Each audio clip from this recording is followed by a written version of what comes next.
The FBI interviewed Joseph Mifsud on February 10th, 2017. In that interview, Mr. Mifsud lied. You point this out on page 193, volume 1. Mifsud denied. Mifsud also falsely stated. In addition, Mifsud omitted. 3 times he lied to the FBI, yet you didn't charge him with the crime. Excuse me, did you say one? I'm sorry, did you say 193? Volume 1, 193. He lied 3 times. You pointed out in the report. Why didn't you charge him with the crime? I can't get into internal deliberations with regard who would or would not be. Charge a lot of other people for making false statements. Let's remember this. In 2016, the FBI did something they probably haven't done before. They spied on 2 American citizens associated with a presidential campaign, George Papadopoulos and Carter Page. With Carter Page, they went to the FISA court. They used the now famous dossier as part of the reason they were able to get the warrant and spy on Carter Page for a better part of a year.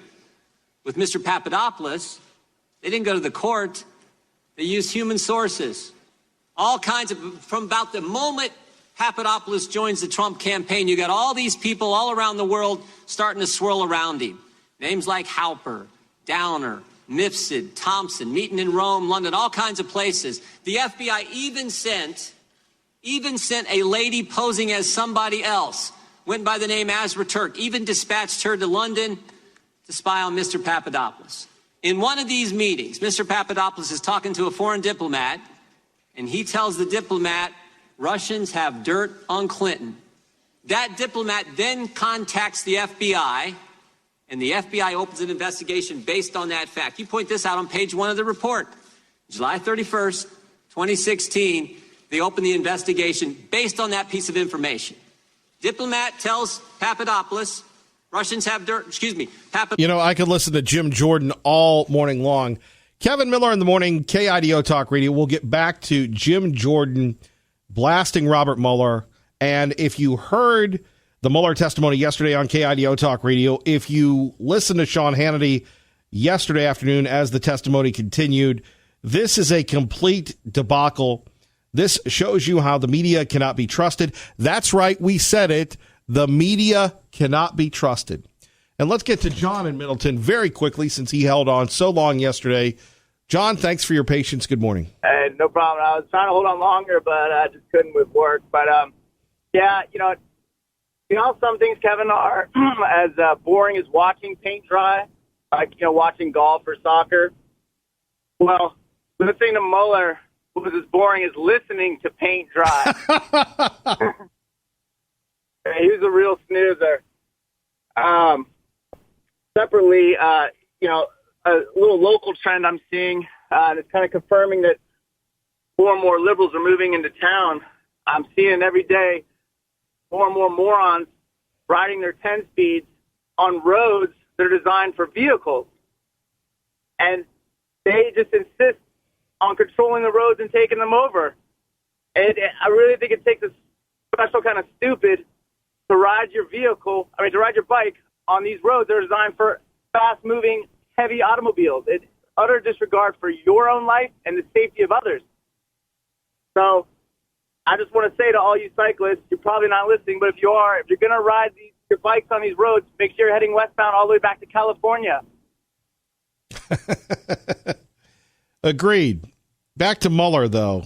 This was the biggest nothing burger ever. Yeah.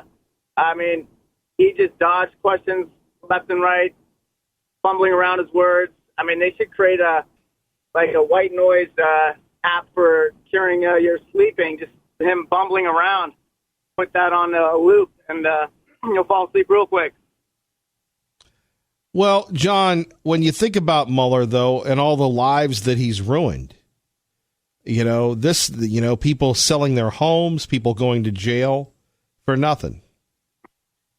I really hope there's justice with him. Yeah, what they did to Roger Stone and Jerome Corsi, it's unbelievable. There's a lot of others, too. Just like it was nothing. He's playing coy a little bit right now, but he's a pretty wicked guy. Well, wait till you hear the rest of this if you didn't catch it with Jim Jordan. Boy, whew, just unloaded on him again and again, and he should have. Yeah, I appreciate you playing that because, the mainstream media is not going to really highlight him getting shellacked, but he really did, and hopefully this just puts to bed a lot of what they were trying to do with the impeachment. That's my hope with all of this. John, thank you for listening, and sorry we didn't get to you yesterday, brother. Hey, God bless you, Kevin. Have a great day. God bless you, John, and you as well. Probably, again, the highlight yesterday has to be Jim Jordan. Papadopoulos tells a diplomat Russians have dirt on Clinton. Diplomat tells the FBI. What I'm wondering is, who told Papadopoulos? How'd he find out? I can't get into the evidentiary. Yes, you can, because you wrote about it. You gave us the answer. Page 192 of the report, you tell us who told him. Joseph Mifsud. Joseph Mifsud's the guy who told Papadopoulos. The mysterious professor who lives in Rome and London, teaches in 2 different universities. This is the guy who told Papadopoulos. He's the guy who starts it all. And when the FBI interviews him, he lies 3 times, and yet you don't charge him with a crime. You charge Rick Gates for false statements. You charge Paul Manafort for false statements. You charge Michael Cohen with false statements. You charge Michael Flynn, a 3-star general, with false statements. But the guy who puts the country through this whole saga, starts it all for 3 years we've lived this now, he lies, and you guys don't charge him. And I'm curious as to why. Well, I can't get into it, and you can't get into it. Robert Mueller, the lawman, the FBI, the J. Edgar Hoover, the Vietnam veteran. This is what, as John said, you're not going to hear this with the media. People are going to go, well, golly, Robert Mueller didn't do a good job, but we should still impeach the president. Tea Party Bob, what say you? KIDO Talk Radio. Well, I have to tell you, it's been a very interesting show this morning. But that little blurb from Liberal Steve, I do think Liberal Steve has been eating way too many of those marijuana brownies in his remarks this morning. I'm not even sure he's American anymore. This guy has gone so far to the left, he's fallen off a cliff. Don't mind listening to reasonable rhetoric, but what he's spewing out is just horrible. Anyway, on the Mueller testimony, most anyone who heard the diatribe came away with a lower assessment of his investigation than before. It appeared that he didn't even know much of the current report, and he kind of was in a complete quandary about his answers. He didn't give very, very good answers on anything.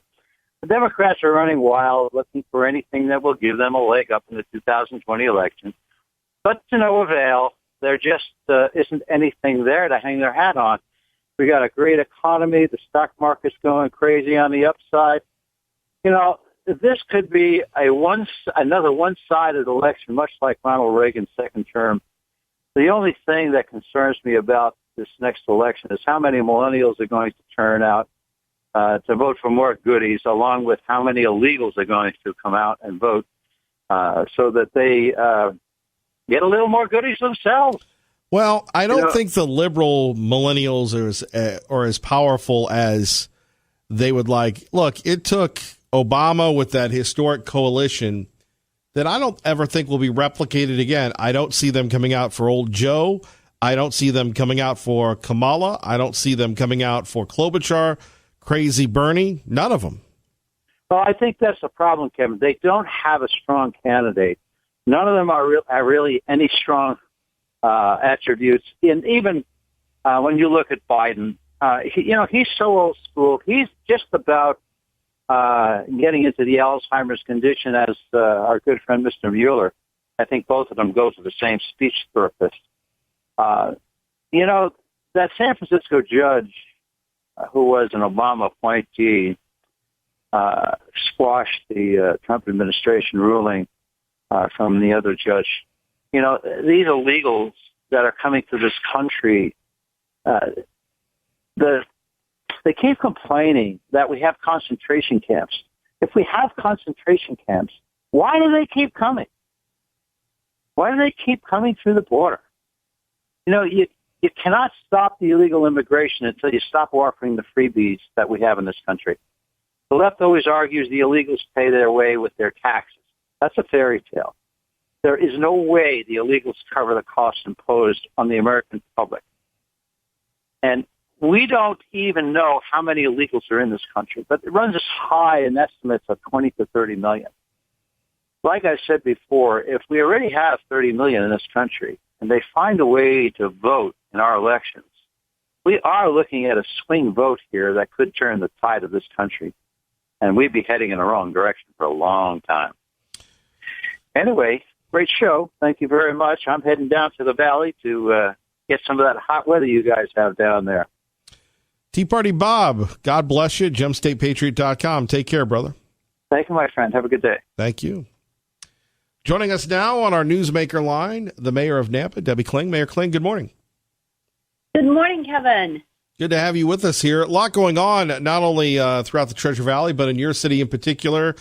People are talking about, they can't find homes, they can't find roads, they can't find schools. What's it like to deal with all this growth? And for people that are new to the Treasure Valley, just share your thoughts on how Nampa's handling these challenges, ma'am. Well, first of all, I'm so thankful that we live in Idaho and I get to live in Nampa. When you listen to all that's going on in our nation, we live in a great area, and I am extremely thankful for that. And yes, it's growing like crazy, and the key is that we manage our growth. And so Nampa's not trying to be the biggest city. We're not competing for growth at all, but we're trying to manage the growth that's coming. And so we're really working on that, and we're committed to that as we're walking through the budget process, and committed to funding public safety and transportation and be efficient stewards of the resources, those hard-earned tax dollars. Our focus is being good stewards and to serve our community. So, yes, there's a lot of growth, but it's exciting, too. It's challenging, but it's an opportunity. Well, and when we take a look at the economic growth, the big issue has to be, outside of housing, would be transportation and dealing with that and figuring out how to pay for everything without limiting that growth.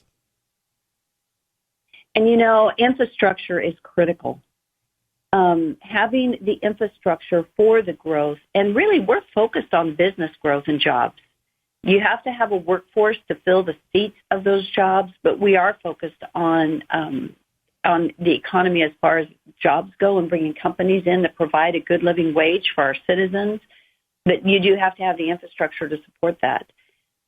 Transportation and infrastructure is a challenge because it hasn't been funded from the federal level, and there isn't a good strategy at the state level yet for how we're going to fund our roads and the infrastructure piece. And that's mostly for growth amongst the entire Treasure Valley, but also just the replacement of bridges across our state and that sort of thing. But within Nampa, we are focused 1%. We have a 1% increase each year that goes directly to streets, because we've surveyed our citizens, and our citizens have said the two top priorities are public safety and transportation issues. So we're really working on that. Well, and as someone who, you were the head of the chamber, you still hang out with the Nampa Chamber. They're great folks. Making sure that businesses have a great atmosphere and a welcomed atmosphere in Nampa is important as well for city government. Absolutely. Businesses have to thrive. 4 out of 5 of our businesses, in Nampa anyway, are small businesses. And those are not small by the SBA standards of 300 employees. Those are small businesses. We've got some great larger businesses, but we have a lot of small business, and we really need to help our businesses succeed. So it's extremely important. But, we need to help our families also, and that's where the transportation and safety comes in, and having good walking and pedestrian and bike access and mitigating. We've got, obviously, we're more rural community, and we've got freight transportation things that we think about. We've got Highway 45 that goes right through downtown Nampa. That is not an easy thing when it comes to our agricultural trucks that are trying to traverse through what I call our roundabout. It's not a roundabout, but it's around our library. You have several turns right there. And so there's some big issues, and there are millions of dollars to change when we look at, how we could potentially reroute 12th Avenue, which is Highway 45 coming up from the south. There are big issues that impact transportation and the time it takes to get through Nampa, that sort of thing. But, we're in a good place. I feel good about where we are. We have a great team. We're diligent. The key is that we're here to serve our citizens, and we try to listen to what their needs are. And sometimes it's complex. Answers are not easy. And when you're talking some of the big issues, it's like turning a ship. I said that when I was running for mayor. We're not turning a speedboat. It's a ship, and it takes time. You don't just change something overnight. But the decisions we make, I'm always pondering how they're going to impact us 5, 10, 15, and 20 years down the road. Finally, everybody wants to know the latest on this Amazon deal. Well, Project Bronco. We are still under that we're not supposed to talk about that particular project. My hope is, as I've said some time ago, is that Project Bronco does resume within the next 12 months. We're hoping that does take place. They're investing a considerable amount in infrastructure, in road improvements to accommodate the growth. But I don't know. Even I don't know if it's going to happen or not happen. But I'm hoping it will in the next 12 months, that they'll resume construction and away they go. Well, some algorithm is probably determining that right now. Nampa Mayor Debbie Kling, we always appreciate you coming on. We need to have you on more often, and we need to, once again, do some broadcasts from your fine city. Well, we love it when you do. And I tell you what, Kevin, thank you for your voice on KIDO. Thank you for all that you do for the entire Treasure Valley. Appreciate your message and what you do. So I wish you the best, as always. Thank you, ma'am. Hopefully we'll see you later today. I will see you later today. Okay. Take care. Take care. Bye-bye. Thank you. There we have it. Nampa Mayor Debbie Kling joining us. She'll be at the groundbreaking of the new Team Subaru facility that will be today in Nampa. Kevin Miller, your calls are next. KIDO Talk Radio. And it's obvious, I think, that we can't get into charging decisions. When the FBI interviewed him in February, FBI interviews him in February. When the special counsel's office interviewed Mifsud, did he lie to you guys too? Can't get into that. Did you interview Mifsud? Can't get into that. Is Mifsud Western intelligence or Russian intelligence? Can't get into that. A lot of things you can't get into. What's interesting, you can charge 13 Russians no one's ever heard of, no one's ever seen, no one's ever going to hear of them, no one's ever going to see them. You can charge them. You can charge all kinds of people who are around the president with false statements. But the guy who launches the guy who puts this whole story in motion, you can't charge him. You're listening to Kevin Miller, KIDO Talk Radio. That is Jim Jordan. Really, the common sense approach with vaunted attorney Robert Mueller. You can charge all these Russians, these Russian bots, but you can't charge the person that started the fake, phony collusion delusion to begin with. Traffic and weather together. Let's get you to work safely and on time. KIDO Talk Radio. Good morning, Dave. Max in Garden City. Good morning. You're on KIDO Talk Radio. Good morning. May I lead this discussion by saying Jim Jordan rocks. He really does. I guess I want to address this Social Security issue. The Social Security Fund was established generations ago, and it was a mandatory government retirement program. They said, look, it's not a tax, it's a fee, it's an investment. We're going to take your money away, and you can have it later. Sometime down the road, handling the crippled, the handicapped, the disabled seemed to fall into their purview and seemed to dip into their budget.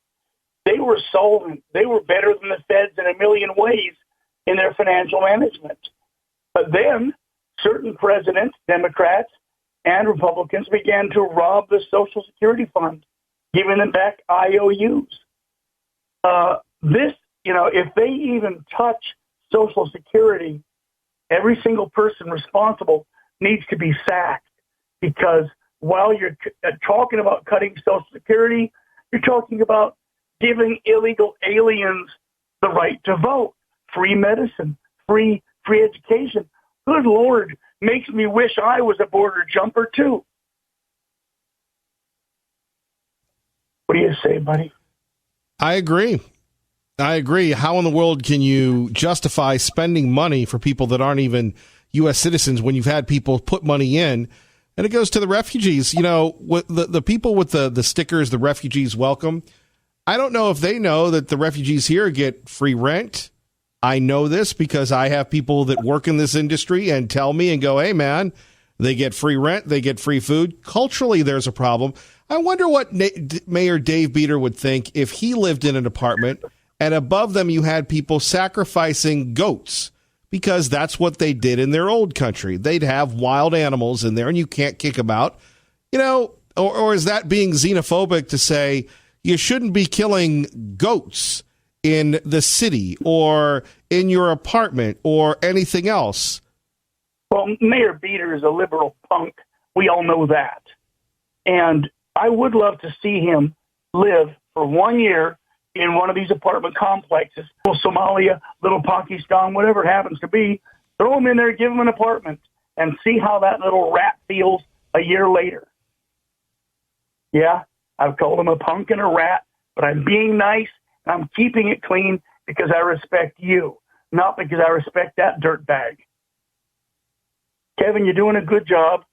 Keep the people's eyes open and don't lay off the food tax. We've got a governor he's a proven liar. We just want to see how far he's willing to take his lies before a recall petition finds its way onto the street. My man, Max, you're making friends for me with everybody today. Oh, hey, I'm trying my best. I won't go after the education system yet because they're too powerful right now. Kevin, get in touch with me, buddy. Let me know about those little spots, okay? Yes, sir. Thank you, Max. All righty. 580-5436, 580-KIDO. And respectfully, we urge the governor and all lawmakers to repeal the grocery tax once the legislature gets back in session. Respectfully. You're listening to Kevin Miller on KIDO Talk Radio. And to the White House, Fox News Radio's John Decker joins us. Boy, what a day yesterday, John. Good morning. Good morning to you. Yeah, what a day yesterday. Wall-to-wall coverage, that's what we did. And it was a long day for us, and the president commenting at the end of the day before departing for West Virginia, where he did a fundraiser. He was very buoyant, great mood he felt after the full day of testimony we heard yesterday from Robert Mueller. John, objectively, did this accomplish anything? Well, that was the attempt. Did it move the needle? If that's your question, Kevin, no, it didn't move the needle in terms of moving the American public, for instance, closer to supporting the idea of impeachment or bringing articles of impeachment or starting an impeachment inquiry. So if that was the goal, the goal was not met. It didn't even meet the goal of trying to convince the House Speaker, Nancy Pelosi, to sign on to that goal. She rebuffed the House Judiciary Committee chairman, who has been asking the House Speaker, can I start an impeachment inquiry? And she has said no repeatedly and said no once again yesterday. So it wasn't successful in that regard either. Now, John Decker, let me ask you something personal. You're never off duty, but did you notice last night during the Fox primetime lineup that the president was giving attaboys to just about everybody that was on the Tucker Carlson and Sean Hannity show? I don't know if you get the notification. I don't know if you go, Kevin Miller, I'm playing tennis. I'm away, so I'm fresh and ready to go. But did you notice that at all last night? No, I missed that because I was at an event last night. I didn't happen to see that program. But explain to me what he did last night on the Tucker Carlson show. Well, every guest, either on Sean's show or Tucker's, the president would put a tweet, great job, such and such. Great job, and that, Jay Sekulow, great job, such and such, great job. Oh, I see. It was like the real-time reaction to the president. The president was live, as you well know, on social media yesterday, but like anything with the president, I don't think we've ever seen anything like it. It was almost like he was the commander-in-chief of production as opposed to the country really enjoying what those guests had to say. Huh. Well, I don't know, but I can tell you the president, needless to say, was very pleased with the way things went yesterday. He's pleased by the fact that it seems as if those efforts have been stymied by House Democrats to pursue an impeachment inquiry, at least for now, of the president. And Robert Mueller, a lot has been made of his performance. It wasn't the best, and that's being kind. It wasn't the Robert Mueller that I remember testifying when he was the FBI director before both the House and Senate committees concerning oversight of the FBI. So it was a disappointment in many respects yesterday.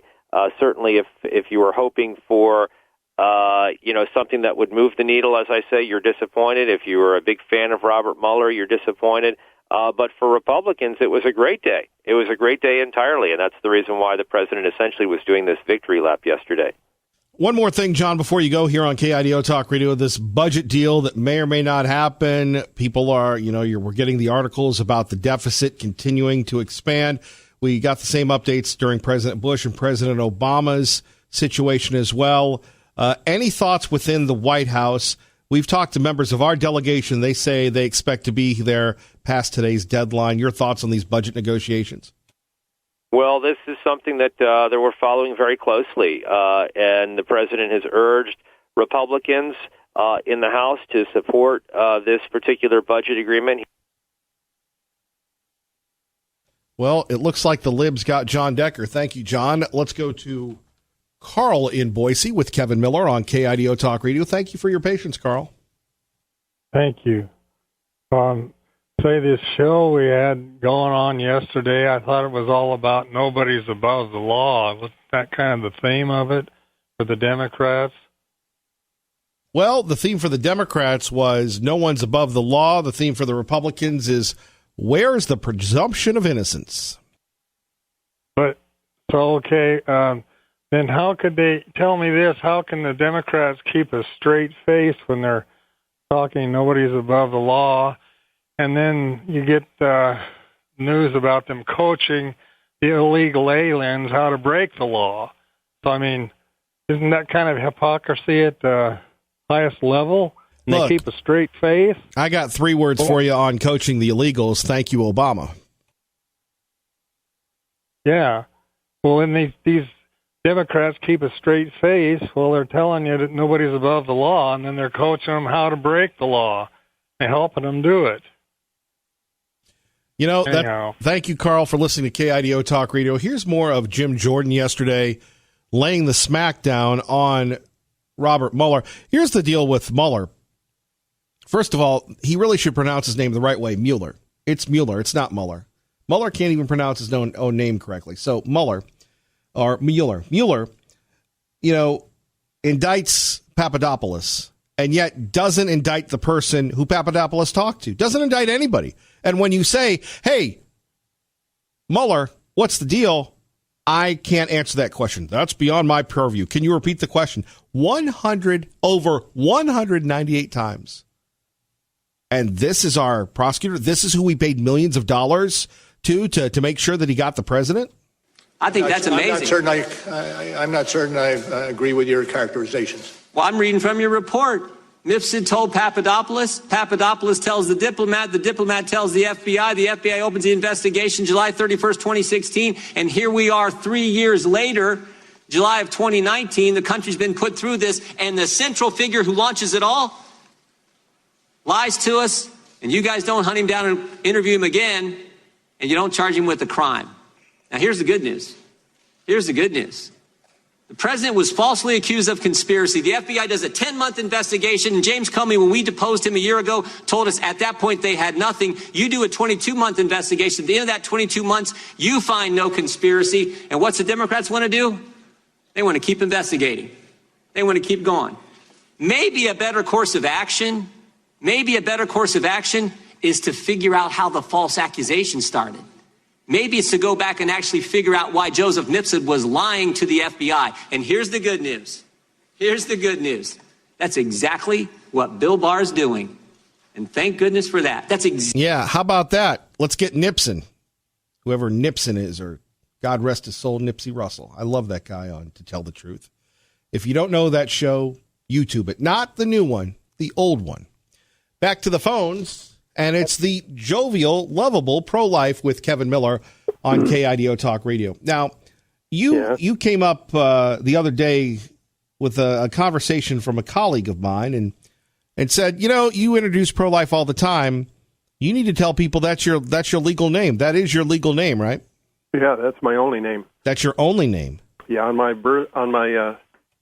Social Security card, it says unknown pro-life because I don't have a first name.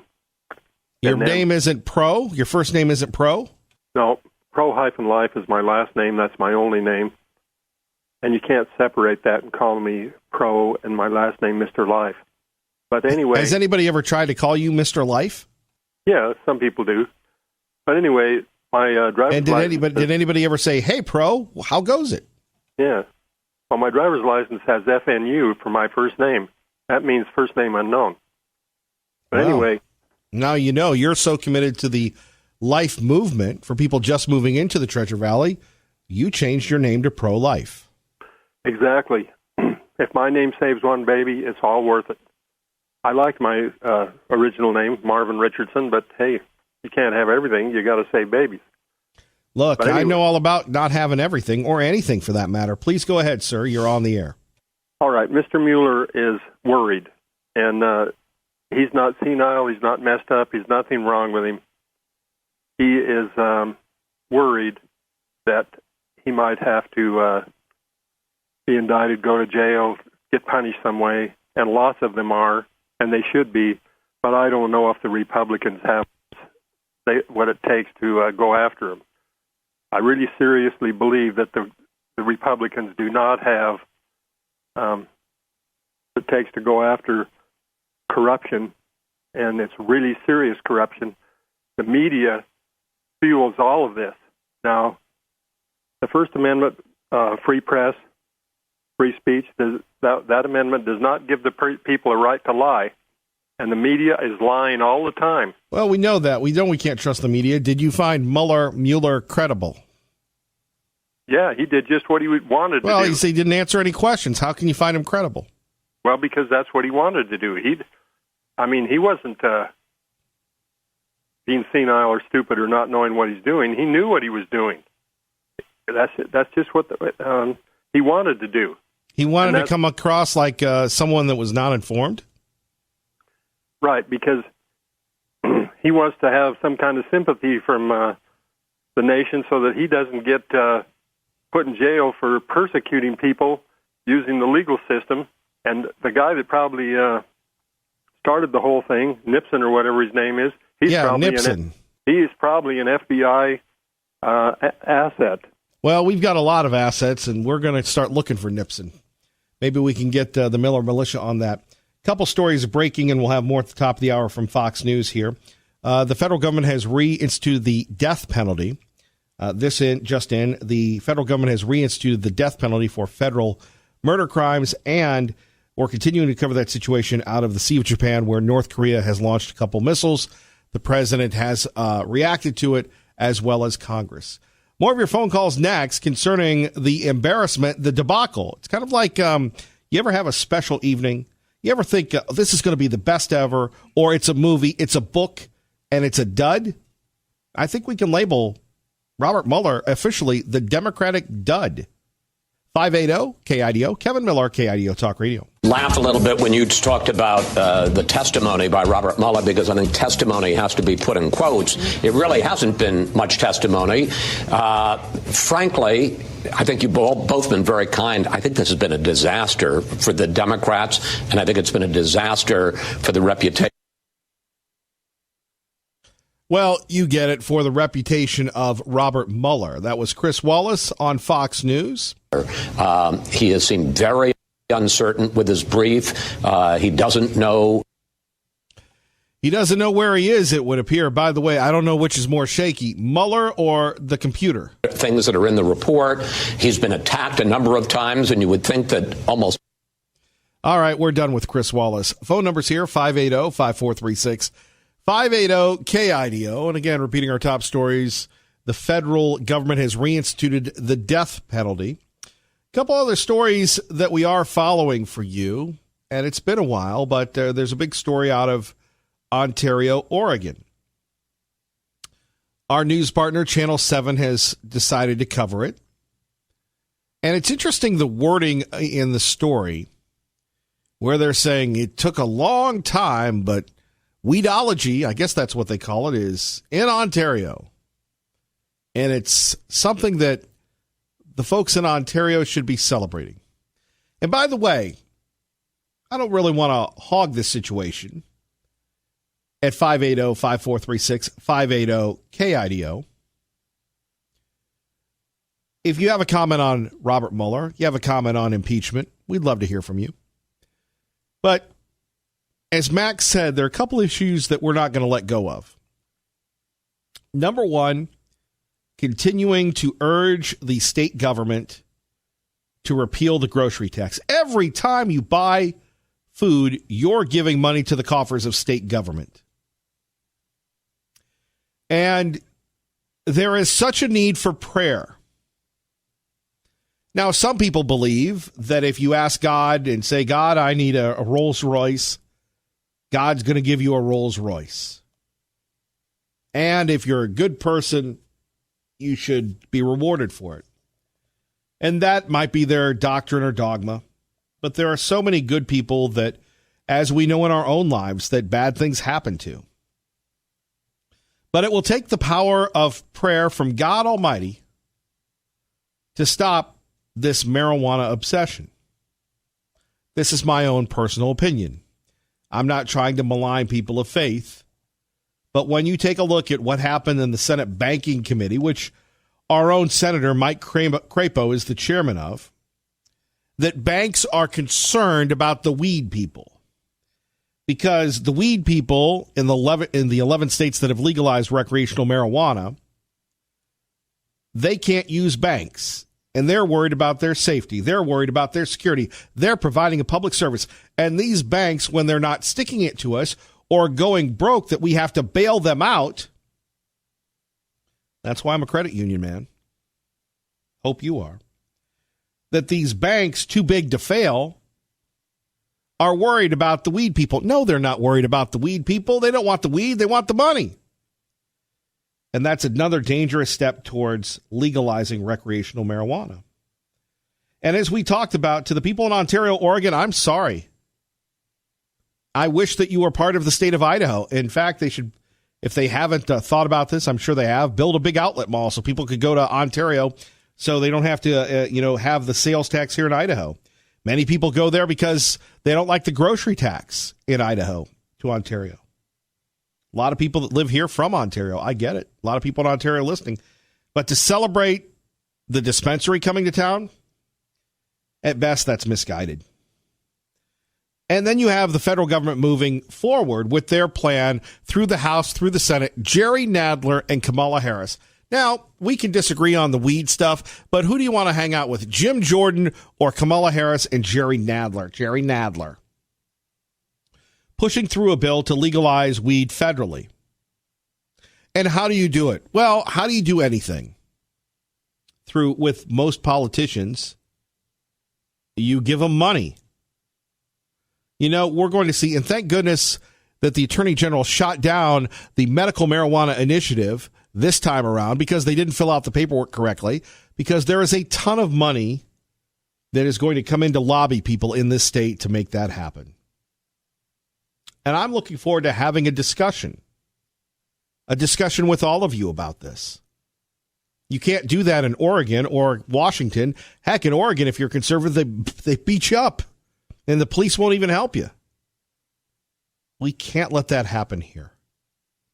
We can't let this place be taken over. And I had a talk with my parents yesterday before they took off. I said, look, if it's so great to smoke the dope, why don't we let airline pilots smoke the dope? Why don't we let truck drivers smoke the dope? It's just happening. Big money follows everything. So then, let's get rid of all the crimes. Let's just decriminalize prostitution. Heck, we have major presidential candidates decriminalizing marijuana, decriminalizing breaking into the country illegally. What's next? And I'm not yelling. I don't have the phony outrage. This is just, if you and I were hanging out at the Winco, which many of you see me bumbling around sometimes.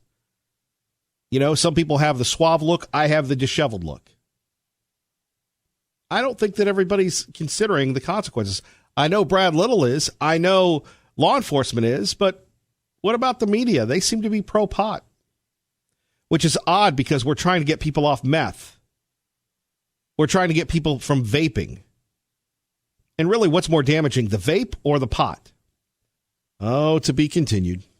KIDO Talk Radio Time, 8:58. Kevin Miller in the morning. Traffic and weather together. Good morning, Dave. Thank you, Ray Amaya. Great job as always. Thank you all for giving us the time of day and listening and allowing us to spread the right message. God bless. Keep the faith.